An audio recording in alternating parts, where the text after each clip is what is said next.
unmute, share screen, and find the people and quiet them.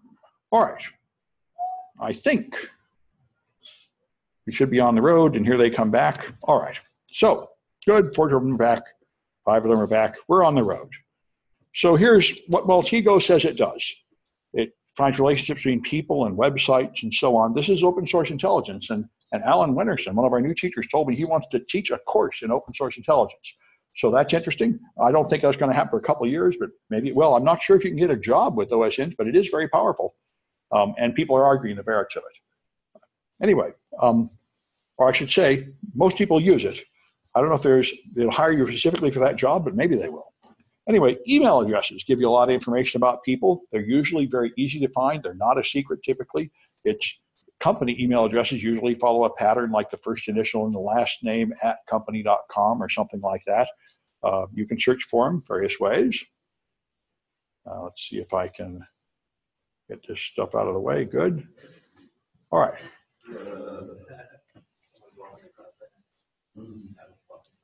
Anyway, so we talked about HTTP already, and all right. So HTTP is listening on port 80. HTTPS is on 443. The whole web is rapidly moving to being secure, but there's still quite a few pages around using HTTP. And here's the game. You send a request to the server that is just a few lines of text, and you get a reply. It's 200 if everything's fine. If something's wrong, you have 400. There's various kinds of 400. The most common is 404 when the page you're looking for is not there. There's some 500 errors too, which are usually when a script on the server crashed. So you can send GET. GET is the most common method.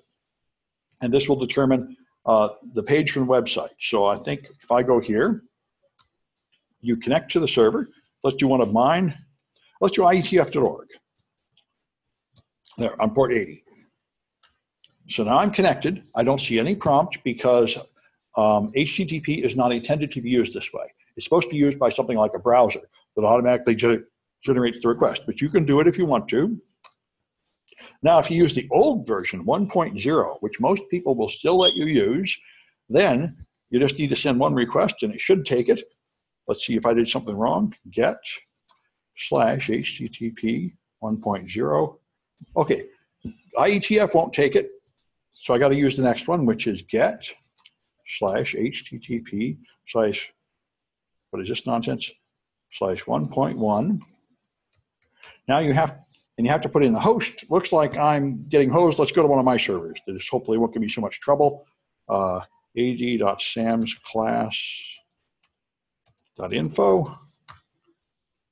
And then I have to go on port 80. All right, now I can do get/HTTP/1.0. My server is just a default Apache server, and it will take HTTP 1.0 requests, which are probably been out of date since like Windows 95. But anyway, if some client is using Windows 95 and IE2 or something, then they're probably sending this kind of request. So anyway, they sent the request. It told me the header, telling me 200 OK, and some information about the server. And they told me I'm going to send you 3,000 links of data, and here's that data, the HTTP of the page, the HTML of this page. Now, there are other methods besides GET. One of them is options. I think I got that to work. Options star, let's do /HTTP/1.0. Yeah. Now, by the way, notice the request is just plain text, and it ends with 2 character returns. That's how HTTP works. And here's the response. Options tells you which methods are allowed on your server. And I allow post, options, get, and head. Head gives you just the header but no page. Get gives you a header and some kind of page or CSS or image or something, some kind of response. And post sends data to the server for something like logging in, and then sends a response. Post and get can really be used interchangeably in most cases. Anyway, that's the game there. By the way, servers typically give you too much information. My server is a typical default install, and you see it tells you exactly what version of Apache I'm using and what operating system I'm running it on. That is a mistake. You should not allow people to know this. It is none of their damn business. But most default installs will just tell everybody this because the people that write software want, I guess, for their help desk to make it easy for you to find the version number when you complain. and they don't care about the security implications, but you should be removing this and either putting in lies or just a generic statement like server Apache or something. Anyway, all right. So get is the most common method. When you're just surfing the web, you get. When you're going to log in, you typically use post. Although you may have noticed that Stitcher, they're used to get to log in. You can log in with a get. It is considered less secure than a post because it may end up in favorites in browsers and in log files. So it's considered more professional to use a post for a login, but it's not terrible. Options shows you what methods are available on the server. And there's a few other ones that are very rarely permitted, like put to put a file on the server and delete to delete a file on the server and stuff like that.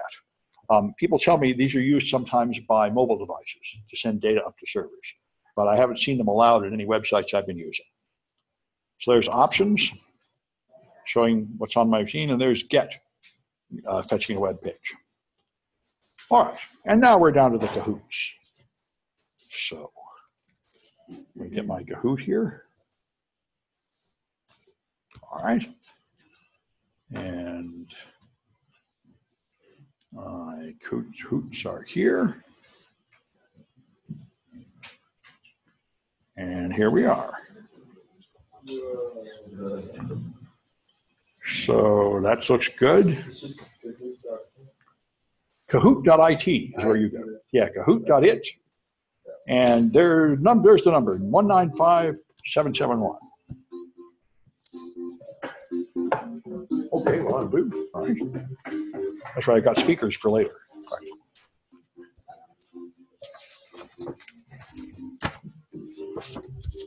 All right. I have an information storage device here. So good. Matter of fact, I should make an attendance list. What's that? A flow chart, what? I do. See if it works. I think I got the most common type, which is this one. There, try that. Got the cord. Good, okay. You have a plug near you. Okay, good. Good. Yes. Oh, you're just going to plug the cards from your computer. That's even more sensible. Okay, so it looks like people are set. Wait a few seconds. Nobody more comes. All right, we're off to the races. 5 questions. So what tool finds every page on a website?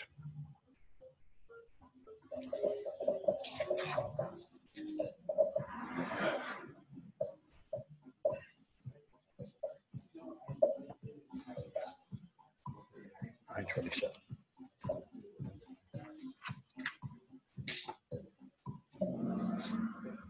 All right, and that's what a spider does, all right. All right, what tool will show you the timeline of the requests?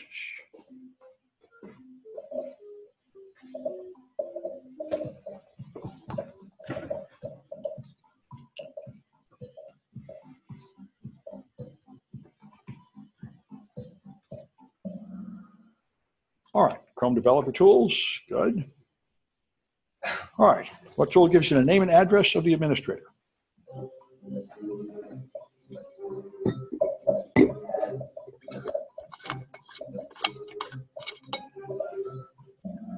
Okay, who is? Good.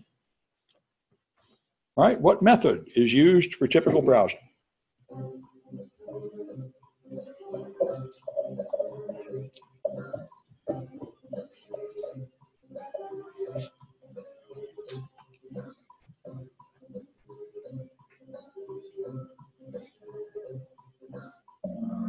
All right, that's get. All right. And what's the status code when things work correctly?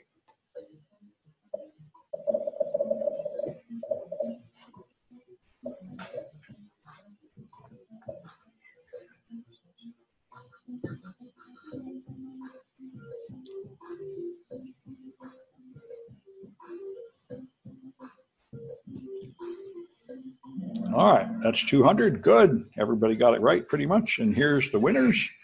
So wait a minute now. There's a problem with the winners. Well, Chadbourne, I'll record that one, and hopefully the other page will tell me more about them.